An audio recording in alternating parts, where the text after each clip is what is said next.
Oke, kembali lagi di So Jadi Pandit. Gue mau bahas mungkin beberapa pertandingan, terutama di IPL dan juga di La Liga ada Real Madrid.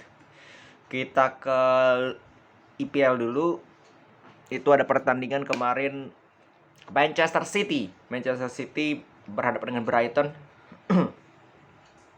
Brighton ini kalau lu pernah dengar press conference-nya Pep, di mana dia mengatakan bahwa mungkin hanya ada 5 tim, kalau nggak salah 5 atau 6 tim yang bermain tidak bertahan, tidak parkir base melawan City, Liverpool, Chelsea kalau nggak salah gue bilang, Leeds, Aston Villa. Nah, Brighton ini salah satunya. Brighton ini salah satu dari Arsenal, nah ini 6 berarti kan. Brighton ini salah satu dari yang disebutkan Pep tidak bermain bertahan pada saat melawan City. Nah, apa yang terjadi di pertandingan kali ini ya praktis secanggih-canggihnya Brighton mencoba keluar lawan City, ya ujung-ujungnya City make the goal. Mereka bisa memecah kebuntuan di menit 53.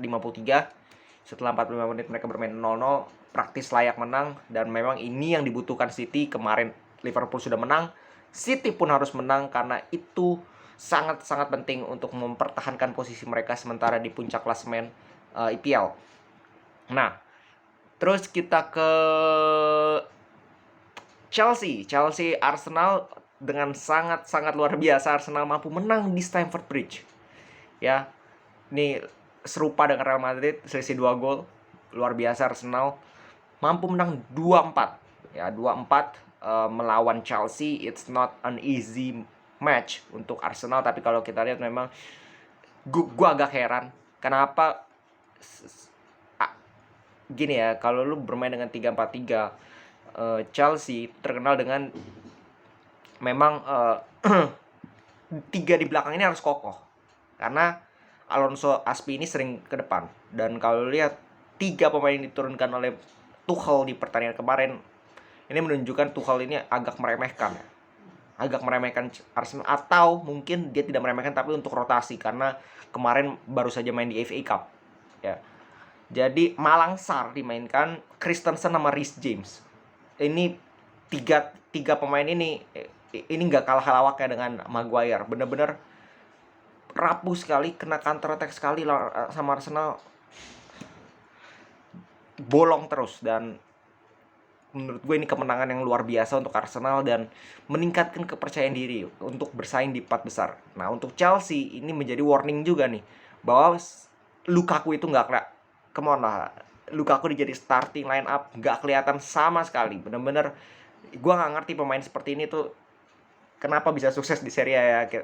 Kita tahu sendiri kualitas Serie A seperti apa dengan melihat Lukaku di musim ini ketika dia balik ke Premier League, balik ke Chelsea, tim bertabur bintang, nggak bisa apa-apa. Dan ya memang secara ball possession, segala penguasaan bola, Chelsea jauh lebih unggul. Tetapi secara peluang yang berbahaya, Arsenal justru lebih unggul daripada Chelsea. Dan itu terlihat memang. Dan Nketiah bermain sangat luar biasa, mengejutkan juga di pertandingan kali dia mencetak 2 gol. Dan sangat-sangat unpredictable. Dan memang kelihatan Tuchel pun dari starting lineup ini gue nggak yakin dia sangat serius ya, karena ada Jorginho juga di cadangan, dia tidak mainin, dia malah mainin namanya Loftus-Cheek ya. Gue nggak tahu gitu Tuchel ini maunya apa gitu. Lukaku dimainin, padahal ada Pulisic jadi ya gue tidak melihat Tuchel ini melihat pertandingan ini sangat penting ya untuk Chelsea. But kembali lagi menurut gue seperti yang gue bilang pada saat Pep menurunkan pemain cadangannya di FA Cup, lu sebagai pelatih nggak bisa seperti itu ya, karena pertama lawan lu ini bukan lawan ecek-ecek. Lawan lu ini tim besar. Lawan lu tim yang bisa membuat lu kesulitan. Kenapa lu harus bermain meremehkan seperti itu gitu? It's not show the respectful dari lu. Dan sangat layak menang kalau kita lihat secara overall 90 menit. Murni dari peluang yang berbahaya dari Arsenal, dan ini benar-benar sangat memojokkan lagi kembali lagi kepada MU. Kalau mereka nanti Sabtu, mereka kan ketemu ya. Mereka ketemu itu pun di Emirates. Arsenal bisa menang lawan MU, udah selesai MU. Benar-benar udah gak ada peluang lagi masuk 4 besar. Dan menurut gue juga walaupun MU menang juga sangat sulit masuk ke 4 besar. Mungkin Spurs yang akan masuk. Kalau Arsenal bisa menang, nah ini kemungkinan Arsenal bisa masuk 4 besarnya lebih besar, dan itu yang mereka akan lakukan menurut gue. Dengan moralitas yang sedang meningkat, menang lawan Chelsea ini bukan suatu hal yang bukan suatu hal yang wajar sebenarnya. Ini suatu hal yang spesial untuk meningkatkan moralitas dari para pemain Arsenal, dan ini yang harus dimanfaatkan oleh Arteta. Dia sudah tahu komposisi harus dilakukan seperti apa. Kalau kita lihat di beberapa pertandingan terakhir dia sering salah menempatkan pemain, sering salah menempatkan posisi. Dan pada pertandingan kali ini dia cukup tepat. Xhaka dimainkan di gelandang dengan Elneny, bukan di bek kiri seperti kalau nggak salah di beberapa pertandingan lalu. Itu sudah benar gitu apa yang dilakukan Arteta, dan dia mungkin belajar dari kesalahan 3 pertandingan beruntun kalah. Nah, itu yang bagus untuk Arteta, dan kita lihat ujiannya itu pada saat melawan MU nanti. Apakah kemenangan Chelsea ini kebetulan atau memang sudah belajar Arteta dari kesalahan pada saat 3 kali kalah beruntun. Jadi itu sangat menarik untuk kita tunggu. Nah, terus kita ke Juve Coppa Italia semifinal juga Juve menang ya. Juve menang 2-0, kalau nggak salah di leg pertama juga menang 1-0. Jadi ya Fiorentina ini mau sebagus-bagusnya Fiorentina ya, dan sebapuk-bapuknya Juve. Walaupun kita lihat ya, Juve ini benar-benar dikurung, tapi ya justru keunggulan Juve seperti itu. Ketika dia dikurung, mendapatkan seperempat counter attack itu bisa sangat efektif, dan terbukti pada pertandingan kali ini. Possession itu sampai 68% loh Fiorentina. Juve Juventus kalah possession sampai 32% lawan Fiorentina. Artinya benar-benar